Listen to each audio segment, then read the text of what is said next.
Hari ini saya masih akan berbicara tentang family first, dan saya akan berikan tema kesehatan mental dan rohani keluarga. Sekali lagi, saya akan bicara soal family first di bawah subtema kesehatan mental dan rohani keluarga. Mari kita lihat apa yang sudah saya siapkan di sini. Saudara-saudaraku yang dikasih dalam Tuhan, kita sudah belajar tentang family first. Saya ingin saudara tidak kehilangan jejak dari pelajaran kita. Dalam khotbah-khotbah yang saya bawakan, kita sudah bicara soal Tuhan, keluarga, dan pelayanan. Lalu berikutnya saya bicara dengan tema agak lain keluarga satu ini. Itu menarik, saudara bisa dengarkan ulang. Kemudian yang ketiga, keluarga utuh tempat hadirat Tuhan. Di mana kita belajar bahwa keluarga menjadi tempat di mana Tuhan itu hadir secara kasih-Nya di dalam keluarga kita. Lalu keluarga sebagai sebuah sistem, dan kita belajar juga keluarga sebagai gereja rumah tangga, dan yang terakhir kita bicara soal menghormati orang tua. Dan menariknya, menghormati orang tua adalah hukum yang pertama yang bicara tentang hubungan manusia dengan sesamanya, itu ditempatkan menghormati orang tua, saudara-saudaraku. Itu hukum yang kelima, menghormati orang tua. Dan itu disertai dengan janji. Jadi ketika kita bicara tentang family first, tidak harus dilepaskan, tidak bisa lepas dari yang namanya menghormati orang tua. Nah, hari ini kita akan bicara soal kesehatan mental dan rohani keluarga. Sebelumnya saya ingin saudara melihat gambar ini terlebih dahulu. Kalau saudara lihat gambar ini, apa yang saudara pikirkan? Orang ini lagi apa nih? Pusing, stres, depresi mungkin. Dia mengalami kesendirian sampai dia harus duduk di tangga darurat tuh ya. Ini lagi, ya. Ini kalau cowoknya, ini ceweknya. Mana tadi? Ya. Kalau cowoknya mungkin suka di tangga, kalau ceweknya suka di jendela. Ini sebuah gambaran saja bahwa ada kondisi-kondisi orang yang mengalami tekanan, stres di dalam hidupnya seperti ini, saudara. Ini kalau orang dewasa. Kalau anak-anak kira-kira kayak gini gambarannya. Dia dengan bonekanya, anak cewek gitu ya. Jadi tingkat stres kepada anak juga semakin bertambah seiring bertambahnya kemajuan teknologi, saudara. Ini fenomena yang sudah terjadi di seluruh belahan dunia. Anak cowok mungkin seperti ini gambarannya, ya. Dia stres dengan berbagai tugas-tugas mungkin dari sekolah atau mungkin beban yang dia hadapi sebagai seorang anak. Lalu kalau gambar ini, saudara, nah coba kira-kira apa ini? Kalau dia pegang bil-bil di situ, tagihan, ada kalkulator, ada laptop membantu menghitung, kira-kira ini bicara apa? Stres soal keuangan, saudara. Ibu-ibu memikirkan gimana kebutuhan, apakah cukup untuk kebutuhan keluarga bulan ini, dan ini mengganggu kesehatan mental bila tidak dikelola dengan baik. Kita hidup ini nggak bisa lepas dari tagihan, entah tagihan cicilan, tagihan rutin seperti listrik, air, IPKL, dan berbagai tagihan lainnya, saudara. Kita nggak bisa lepas dari itu semua. Jadi kalau tidak dimanajemen dengan baik, ini bisa menimbulkan stres, saudara, di dalam kehidupan seseorang. Nah, kalau bapak-bapaknya kira-kira kayak gini ya. Gambarannya, aduh, mau kerja apa lagi, cari tambahan apa lagi nih, supaya bisa memenuhi kebutuhan keluarga. Itu bicara soal misalnya keuangan. Belum lagi relasi konflik yang terjadi, yang bisa saja terjadi antara suami dan istri. Ini bisa mengganggu kesehatan mental baik suami, baik istri, dan kalau ada anak, imbasnya juga kepada anak-anak. Coba misalnya gambar ini, ya kan? Ya, marah-marah ini bisa mengganggu kesehatan mental istri maupun suaminya, saudara. Apalagi kalau sudah kayak gini, sudah nggak mau berkomunikasi, bisa di next. Ya, udah diem-dieman gitu kan. Nah, ini bisa mengganggu kesehatan mental kalau tidak segera diselesaikan. Gambar ini lagi, ya. Ini saya dapatkan di Google, saudara cari aja ya, kesehatan mental atau marah, stres, depresi, keluarlah gambar-gambar ini saudara ya. Nah, saudara-saudaraku, mulai minggu ini masih dalam seri besar Family First, kita akan bicara soal kesehatan mental keluarga. Oleh sebab itu semua pembicara di mimbar ini saya akan arahkan untuk bicara soal ini dari berbagai perspektif yang akan membekali kita. Dan hari ini saya akan berikan dasar sehubungan dengan kesehatan mental dan kesehatan rohani. Ini menjadi fondasi dasar saja. Jadi ke depan kita akan mulai melihat aspek kesehatan mental keluarga. Karena memang ini sekarang menjadi concern dari pelayanan-pelayanan soal keluarga, saudara. Soal kesehatan mental. Konflik suami istri, anak orang tua, dan berbagai masalah di dalam keluarga menimbulkan masalah kesehatan mental. Dan tidak lepas juga pengaruh teknologi yang membuat orang semakin individual, terisolasi untuk dirinya sendiri. Ini juga, dan menariknya semakin terbuka dengan informasi, semakin dia mengisolasi dirinya. Ya, dia dengan gadgetnya terbuka berbagai informasi, tapi kehilangan relasi yang real di dunia nyata. Dan ini mengganggu kesehatan mental, karena bagaimanapun manusia diciptakan untuk bersosialisasi secara real, saudara. Nah, saudara-saudara, perbedaan utama antara kesehatan rohani dan kesehatan mental itu terletak pada fokusnya. Persamaannya memang sama-sama soal batin, bukan soal fisik, ya, bukan soal masalah sakit fisik, tapi ini soal sakit secara batin. Nah, istilah rohani dan mental kita bedakan di sini karena secara sederhana kesehatan rohani berfokus pada dimensi spiritualnya. Jadi lebih kepada urusan vertikal, me and God, saya dan Tuhan. Sedangkan kesehatan mental berfokus pada dimensi emosional seseorang yang biasa kaitannya adalah dengan relasi horizontal. Ketika saya menghadapi berbagai permasalahan dalam hidup ini, dengan berbagai masalah maupun dengan berinteraksi dengan berbagai macam orang di dunia ini, itu bisa memberikan efek kepada kesehatan mental kita, saudara. Jadi itu perbedaannya kesehatan rohani dan kesehatan mental. Persamaannya sama-sama soal kesehatan batin, sesuatu yang tidak terlihat secara fisik, saudara. Nah, kesehatan rohani itu lebih ke urusan spiritual, soal keyakinan, tujuan hidup, hubungan dengan Tuhan. Jadi memang lebih vertikal, ya.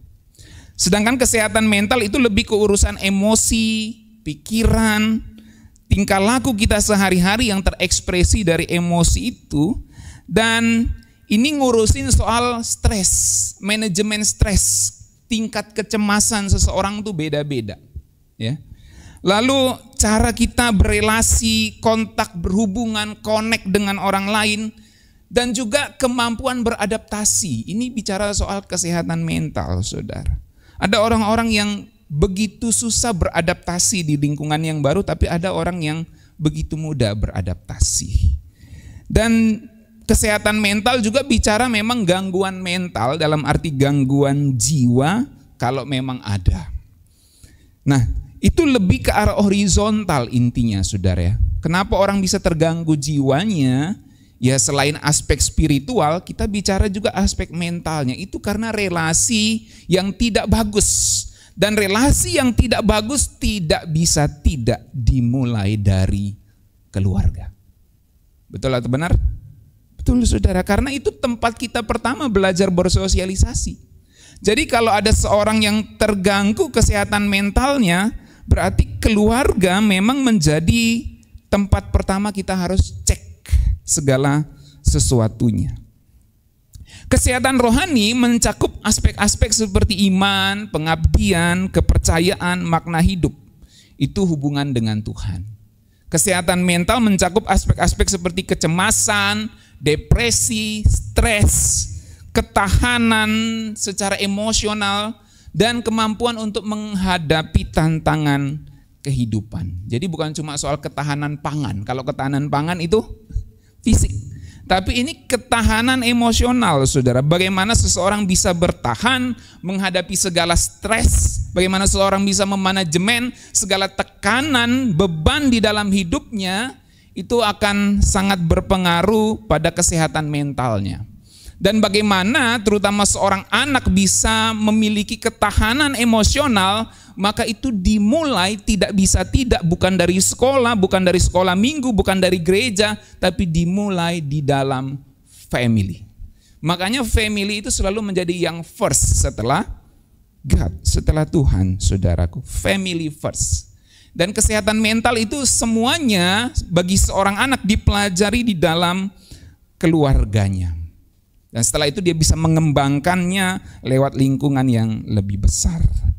Nah, saudara-saudara, pengaruh keluarga terhadap kesehatan mental itu sangat signifikan, atau sangat penting, atau sangat spesifik dari kehidupan seseorang. Seorang yang dibesarkan dari keluarga yang tidak memiliki komunikasi yang baik, maka itu akan berpengaruh kepada kesehatan mentalnya.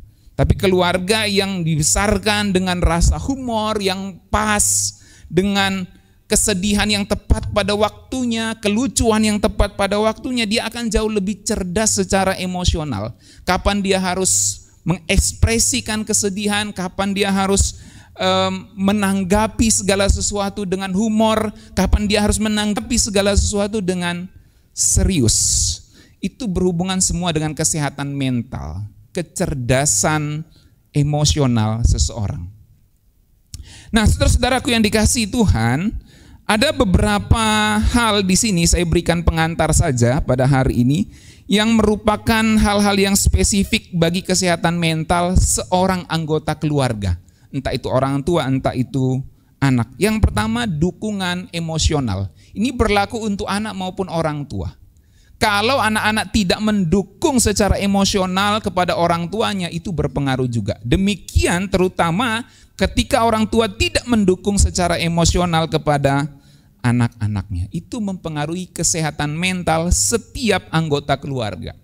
Suami maupun istri, kalau tidak saling mendukung secara emosional, itu bisa mempengaruhi kesehatan suami maupun istri. Nah, saudara, dukungan emosional ini akan sangat penting bagi setiap anggota keluarga. Sebab keluarga yang memberikan dukungan emosional yang kuat akan dapat membantu mengurangi tingkat stres dan meningkatkan kesejahteraan mental setiap anggota keluarga itu. Ketika seorang anggota keluarga merasa didukung, merasa dipahami, maka baik anak, orang tua, siapa saja di dalam anggota keluarga akan cenderung lebih mampu mengatasi tantangan kehidupan sehari-hari dengan lebih baik. Kalau seseorang tidak merasa didukung, tidak merasa dipahami, maka dia akan tidak mampu mengatasi tantangan hidup sehari-hari dengan lebih baik. Itu sebab dukungan emosional itu sangat penting. Antara orang tua dan anak, antara suami dan istri, antara anak dan orang tuanya. Anak juga ketika sudah mulai dewasa, kalau anak kecil kita maklum, tapi ketika kita sudah mulai dewasa, kita harus memahami keadaan emosional orang tua kita. Dan kita harus memahami kita nggak bisa mengubah ke atas, karena orang tua sudah mentok begitu. Kita susah mengubahnya, kita harus pahami keadaan emosional mereka. Jadi kita harus cerdas dan memberikan dukungan yang proporsional, yang tepat pada waktunya, yang sesuai dengan kondisi usia mereka. Karena bagaimanapun kita terdidik dengan lebih baik daripada orang-orang tua sebelumnya. Dengan segala teknologi yang bisa kita kuasai, dengan segala pengetahuan yang bisa kita lebih akses lebih cepat daripada mungkin orang tua kita. Jadi anak-anak mesti juga memberikan dukungan kepada orang tua secara emosional. Demikian juga orang tua mesti memahami keadaan emosional anak-anaknya. Ini sangat penting sekali bagi kesehatan mental. Karena kita tidak pernah tahu kehidupan anak maupun orang tua maupun suami maupun istri 24 jam, saudara. Apalagi suami yang tiap hari pergi ngantor, pergi bertugas. istri di rumah atau mungkin istrinya juga bekerja, sama-sama bekerja masing-masing. Kita nggak pernah tahu stres yang mereka alami di tempat pekerjaan, stres yang mereka alami di rumah karena mengurus rumah tangga, stres yang mereka alami di rumah karena mengurus anak-anak. Ada banyak suami yang merasa bekerja dan saya sudah berikan uang, berikan gaji untuk menghidupi keluarga ini. Tapi dia nggak tahu istrinya juga bekerja luar biasa di rumah. Karirnya adalah saat itu di rumah dan dia punya tingkat stres, punya tingkat tekanan kehidupan yang juga bukan main-main, saudara. Jadi ini mesti saling mendukung, harus saling mendukung secara emosional. Anak-anak di lingkungannya, di sekolahnya, di kampusnya, di tempat kerjanya, kita nggak tahu apa yang terjadi pada mereka. Entah mereka dibully, entah mereka diejek, entah di medsosnya mereka diintimidasi atau di apa saja, kita nggak pernah tahu, saudara. Kita tidak mengurus semuanya, bukan? Itu sebabnya supaya mereka bisa tahan di family, di keluarga, kita harus perkuat. Berikan dukungan emosional, karena kita nggak pernah tahu apa yang bisa terjadi pada mereka di luar sana, saudara. Yang kedua, secara cepat saja, kenapa keluarga itu mempunyai pengaruh yang signifikan terhadap kesehatan mental? Karena memang dukungan keluarga itu diperlukan untuk ketahanan mental seorang anak di lingkungannya. Yang kedua, model dan teladan yang positif ini merupakan pengaruh yang signifikan bagi anak-anak, terutama di lingkungannya. Dalam hal ini model positif yang diberikan orang tua dan secara umum anggota keluarga lainnya akan sangat berkontribusi positif pada kesehatan mental seorang anggota keluarga. Dan biasanya ini anak, karena dia melihat role model di dalam keluarga. Dia melihat bagaimana bapaknya, mamanya menyelesaikan konflik. Dia melihat bagaimana bapaknya, mamanya bereaksi terhadap sesuatu, bereaksi terhadap seseorang, bagaimana dia menyambut tamu, bagaimana dia menerima telepon. Anak-anak itu mendengar dan meniru, merekam semuanya, saudara. Bagaimana kita berinteraksi waktu kita membawa kendaraan, bagaimana kita berinteraksi waktu kita di jalanan, itu semua direkam oleh anak-anak. Ini menjadi model yang dia akan bawa ke keluarganya berikutnya. Jadi perlu model dan teladan yang positif, saudara-saudaraku. Dan ini mempengaruhi kesehatan mentalnya. Kalau misalnya dia hidup di keluarga yang responnya terhadap seseorang itu selalu emosional, selalu marah, maka itu akan berpengaruh pada kesehatan mentalnya. Dia akan membawa itu dan ketika dia merespon kepada seseorang akan seperti itu juga, saudara. Dan itu bisa menjadi masalah di masa depan. Itu sebab kalau anggota keluarga menunjukkan sikap yang optimis dan menunjukkan kemampuan, menunjukkan solusi yang baik dalam mengatasi berbagai kesulitan hidupnya, itu biasanya anak-anak akan tumbuh di dalam kesehatan mental yang lebih baik. Saya besar di keluarga pendeta, saudara. Keluarga saya puji Tuhan semuanya cukup baik-baik saja dan baik-baik saja. Dan saya dibesarkan dengan sebuah pemahaman ketika menghadapi masalah bawa kepada Tuhan. Gitu. Dan itu berpengaruh positif dalam hidup saya. Berpengaruh positif, bawa kepada Tuhan, adukan kepada Tuhan, berpengaruh positif, sudah. Jadi mengatasi masalah, hanya memang ada kekurangannya. Kekurangannya adalah tidak mempunyai atau tidak diajarkan bagaimana menyelesaikan secara berbicara langsung dengan orang-orang yang dimana kita menghadapi permasalahan. Karena memang ya jarang permasalahan terjadi gitu. Jadi ini yang membuat kelemahan di dalam kehidupan saya. Jadi susah untuk menyelesaikan sesuatu dengan tidak langsung beres gitu, dengan proses gitu. Jadi maunya langsung selesai dengan seperti ini bab-bab gitu. Jadi susah untuk memahami, untuk mendengar. Jadi kalau kayak istri saya, dia cerita itu kan, dari A dia muter ke sini, balik lagi ke intinya sini. Kalau saya ini ya ini udah selesai gitu. Nggak usah muter-muter lagi. Tapi dia mau cerita gitu lah. Panjang poncar gitu. Nah, ini perlu model teladan yang positif di dalam keluarga. Jadi kecerdasan spiritual itu penting, membawa kepada Tuhan itu penting, itu menjadi dasar. Tapi perlu juga skill untuk mendengar, untuk menyelesaikan dengan cara yang baik, saudara. Itu sebabnya perlu model dan teladan yang positif di dalam keluarga. Secara cepat, yang ketiga, perlunya resolusi konflik yang sehat.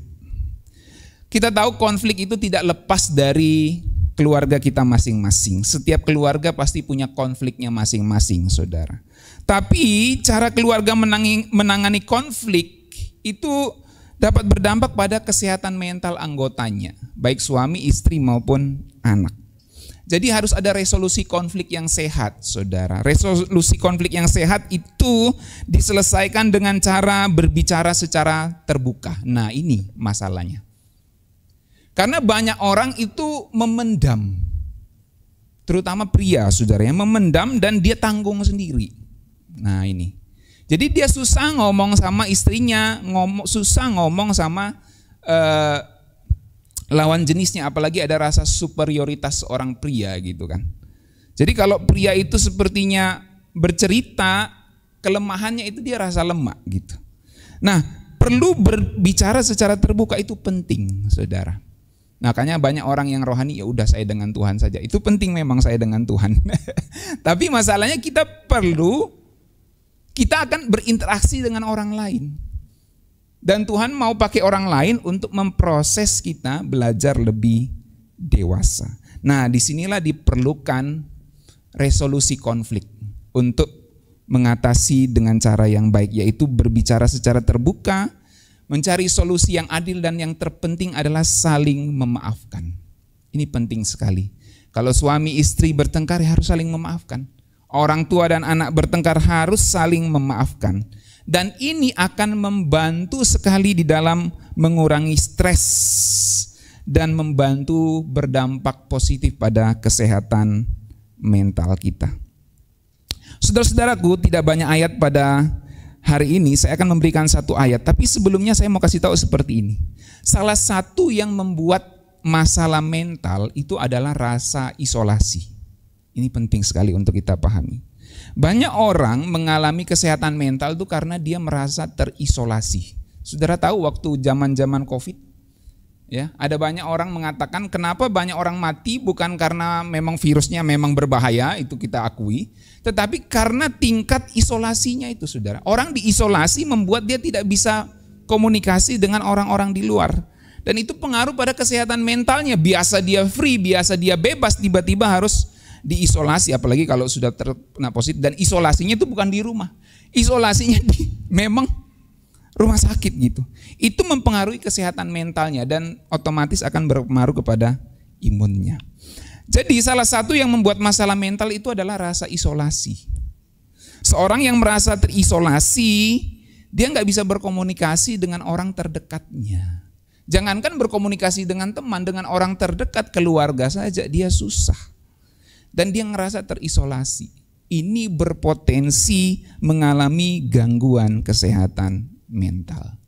Itu sebabnya komunikasi yang jujur dan terbuka dalam keluarga akan sangat membantu. Seorang anak harus belajar mengutarakan permasalahannya, harus belajar mengutarakan kesulitannya kepada anggota keluarga terdekatnya. Atau kalau memang anggota keluarga sulit, dia harus punya sahabat yang bisa dipercaya, yang dia tahu itu akan mendukung dia. Jadi komunikasi yang jujur dan terbuka itu sangat penting. Sebab kalau seseorang menanggung sendiri, dia merasa terisolasi, itu bisa menimbulkan masalah kesehatan mental, saudara-saudaraku. Itu sebabnya di lagu yang kita nyanyikan tadi, ini satu ayat saja, dari tadi belum buka ayat, saudara. Mazmur 56 ayat 9, kita baca. Mazmur 56 ayat 9, kita baca. 1, 2, 3. Sengsaraku, engkaulah yang menghitung-hitung, air mataku kau taruh ke dalam kirbatmu. Bukankah semuanya telah kau daftarkan? Jadi Daud ketika dia menghadapi masalah, kalau saudara baca di Mazmur 56 itu, ketika dia menghadapi masalah, dia tahu Tuhan itu mampu untuk menolong dia. Dia mempercayakan masalahnya kepada Tuhan, sehingga dia mengatakan, sengsaraku engkaulah yang menghitung-hitung. Ini kecerdasan spiritualnya, saudara. Dan ini akan mendukung kecerdasan mentalnya, walaupun dia harus diproses dengan luar biasa di dalam kehidupan Daud ini, saudara ya. Dia percaya bahwa setiap air mata yang menetes karena pergumulan hidupnya itu ditampung dalam Tuhan, dalam kirbatnya Tuhan. Dalam terjemahan lain kayak botolnya Tuhan gitu. Tuhan punya tempat penampungan untuk menampung setiap air mata, setiap tangis kita karena pergumulan hidupnya. Dan semua masalah itu Tuhan sudah catat sampai dia daftarkan. Dia menghitung semua pergumulan hidup kita. Nah, sikap seperti ini kita harus miliki, saudara. Kita harus belajar untuk berbicara kepada Tuhan, supaya nanti kita juga bisa belajar untuk berbicara kepada orang yang bisa kita percayai. Sengsaraku engkaulah yang menghitung, air mataku kau taruh ke dalam kirbatmu. Kalau dalam terjemahan versi mudah dibaca seperti ini, kita baca yuk. 1, 2, 3. Engkau tahu aku sangat gelisah. Ya kan? Kita tahu enggak kalau orang tua kita gelisah? Kita tahu enggak kalau anak-anak kita gelisah? Nah, ini masalahnya, saudara. Kita tahu, Tuhan tahu kita gelisah. Masalahnya, kita tahu enggak anak-anak kita gelisah? Kita tahu enggak orang tua kita gelisah? Nah, di situ kesehatan mental. Kalau ini arena kesehatan spiritualnya, engkau tahu aku gelisah. Sekarang kesehatan mentalnya adalah kita sebagai orang tua, kita ngerti nggak anak kita gelisah? Ini kesehatan mental. Nah, dan untuk memahami ini kita harus memahami kita harus punya kesehatan spiritual juga. Kalau kita berkomunikasi dengan Tuhan, percaya kepada Tuhan, maka bisakah kita menjadi wakil Tuhan bagi anak-anak kita? Itu dia maksudnya. Supaya anak-anak kita pada saat yang sama juga bisa mengatakan, bapakku, mamaku tahu aku gelisah. Aku bisa cerita sama mereka segala kegelisahanku di kampus, di sekolah, di lingkungan, di pergaulan dan lain-lain. Kalau dia pendam sendiri, dia ngerasa terisolasi, bisa jadi masalah kesehatan mental. Jadi dari sini kita belajar, saudara, Daud belajar untuk memahami Tuhan, mengetahui dia sangat gelisah. Bahkan dia menulis, engkau tahu betapa banyaknya air mataku. Berapa banyak dari kita yang pernah ngelihat anak-anak kita nangis karena mungkin pergumulan hidup yang dia hadapi di dalam konteksnya dia. Berapa banyak kita bisa mengerti dia. Dan anak-anak, ini pendeta Mesak mau kasih tahu anak-anak. Berapa banyak kalian pernah melihat orang tua kalian menangis untuk membiayai kebutuhan hidup kalian dan untuk membesarkan kalian. Kalian juga harus paham nih anak-anak. Ya. Satu kali saya pernah pulang sekolah, saudara. Jadi saya benar-benar tuh ngerasain lagu di doa ibuku namaku disebut gitu ya. Saya pulang sekolah, saya masuk kamar, saya lihat mama saya itu lagi duduk berdoa di samping tidur, saudara. Dan pas saya masuk dia sebut, aku berdoa buat anakku Mesak. Berdoa bla bla bla bla. Jadi saya ngalami itu di doa ibuku namaku disebut. Dan saya melihat ibu saya meneteskan air mata berdoa buat anak-anaknya. Anak-anak, kamu harus tahu bagaimana orang tuamu berkorban luar biasa untuk kamu sampai ada di titik saat ini. Dukung mereka secara emosional.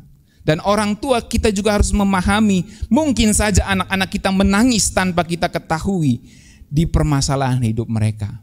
Dan kalau mereka mau cerita takut nyusahin orang tua, kita juga harus punya kecerdasan emosional, kecerdasan rohani. Kita harus menjadi wakil Tuhan bagi mereka, mendukung mereka. Engkau tahu aku sangat gelisah. Engkau tahu betapa banyaknya air mataku.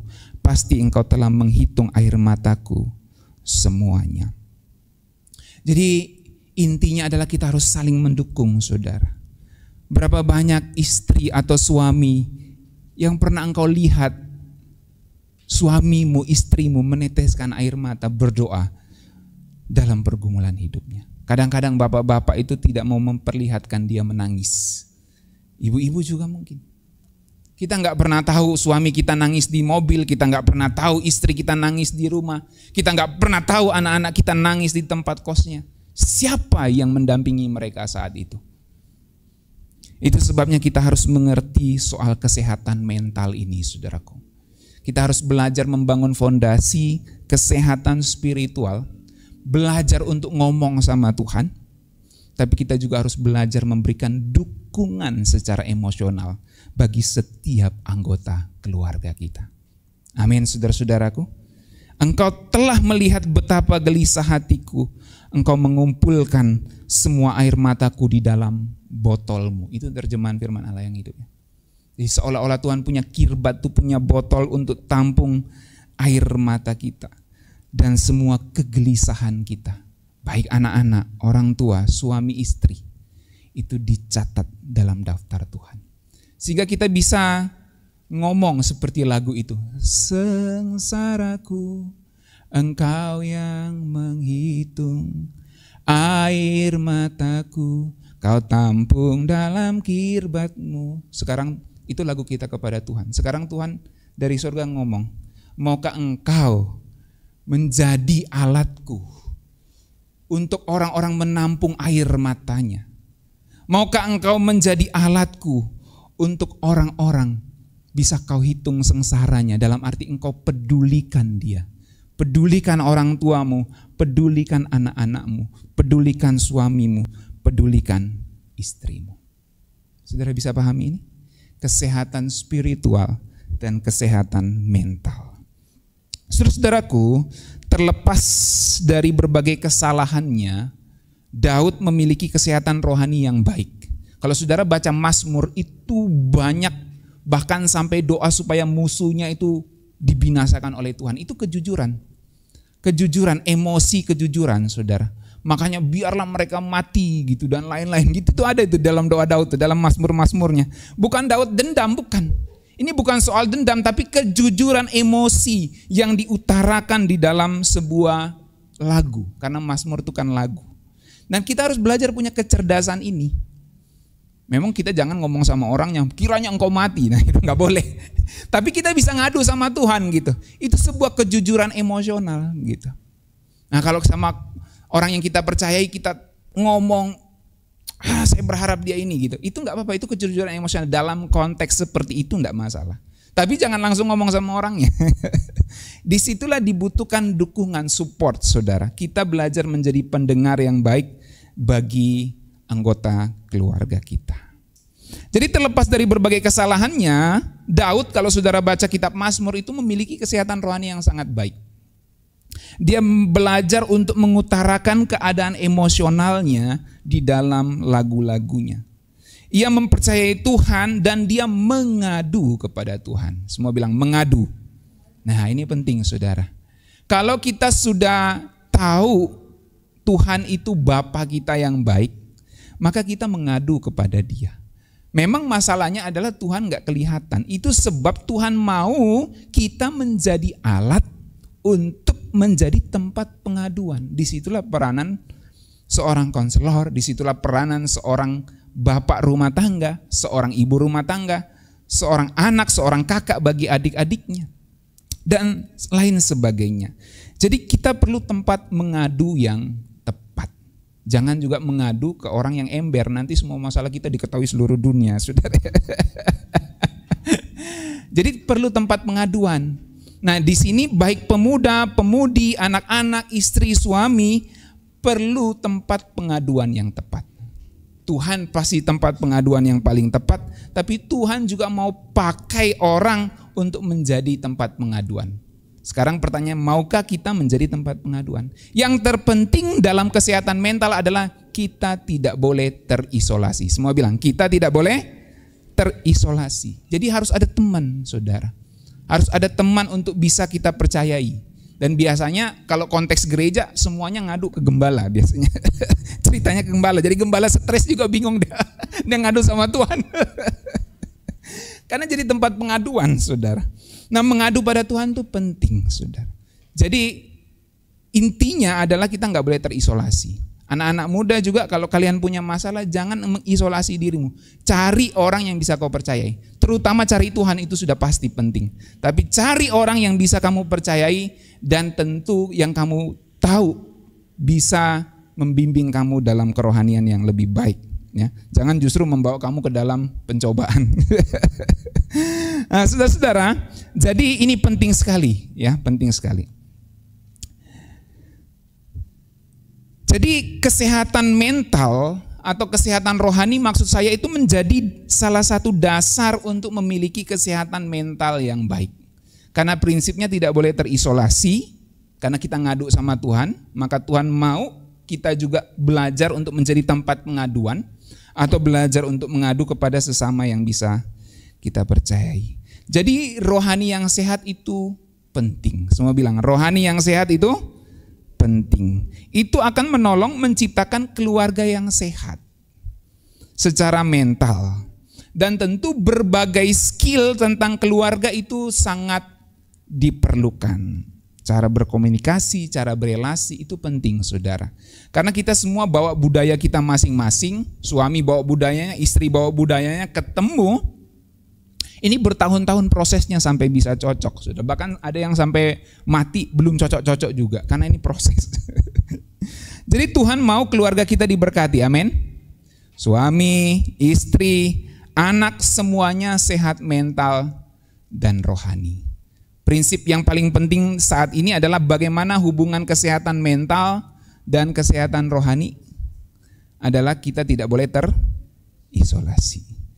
Kalau kita bisa mengadu kepada Tuhan, maka sekarang firman Tuhan datang kepada kita. Maukah engkau jadi tempat pengaduan itu? Maukah engkau menjadi alatku untuk bagi orang lain lagu ini berlaku? Sengsaraku, engkau yang menghitung air mataku, kau tampung dalam kirbatmu. Bapak-bapak, sediapkan hatimu untuk jadi penampungan air mata istrimu. Nah, gitu aja. Jangan kayak gitu ya. Gitu aja. Cemen banget. Nangis, jangan kayak gitu. Nah, itu saya biasa sama istri saya kayak gitu, saudara, pengakuan dosa. Kayak gitu aja dipermasalahin gitu. Dia butuh. Itu masalahnya kan. Kita laki-laki maunya, kenapa sih kok cuma kayak gitu diulang-ulang? Ceritanya itu-itu aja gitu kan. Diulang-ulang gitu. Tapi itulah tempat pengaduannya. Dia mau ngomong sama siapa lagi? Daripada dia ngomong sama orang, dia ngomong sama saudara, sama kita, saudara. Nah, ini kita jadi alat Tuhan untuk jadi tempat pengaduan, dan itu penting bagi kesehatan mental istri kita, bapak-bapak. Begitu juga ibu-ibu, ya. Suamimu perlu yang mendukung untuk kesehatan mentalnya. Perlu dilayani, perlu didukung, dipuji, diberikan kata-kata penguatan. Apa bahasa cinta suami? Pahami. Dia butuh untuk dukungan kesehatan mentalnya. Ada suami-suami yang kalau pulang lihat berantakan, bentar lagi meledak tuh. Jadi semuanya dia pulang harus beres gitu. Apalagi pulang lelah kerja. Nah, di situ harus dijaga kesehatan mentalnya supaya semuanya baik. Nah, di sini perlu skill-skill. Nanti kita akan pelajari dalam berikut-berikutnya. Tapi kita akan mulai bicara soal kesehatan mental. Anak-anak, ya. Kalau orang tuamu itu sukanya kamu itu jadi anak baik-baik, dukunglah kesehatan mental orang tuamu. Jangan sampai dia marah-marah terus gara-gara kau malas-malas gitu kan. Saling mendukung nih keluarga, harus jadi tim yang baik. Demikian juga orang tua harus memahami anak-anaknya dengan baik. Ini semua bicara soal kesehatan mental dan kesehatan rohani kita. Dan fondasinya itu semua harus di dalam keluarga. Nanti kita akan pelajari berikut-berikutnya. Dan saya harap ini menjadi fondasi yang baik untuk bicara soal kesehatan mental dan rohani keluarga kita. Saudara dapat sesuatu, amin? Ya, mari kita berdoa.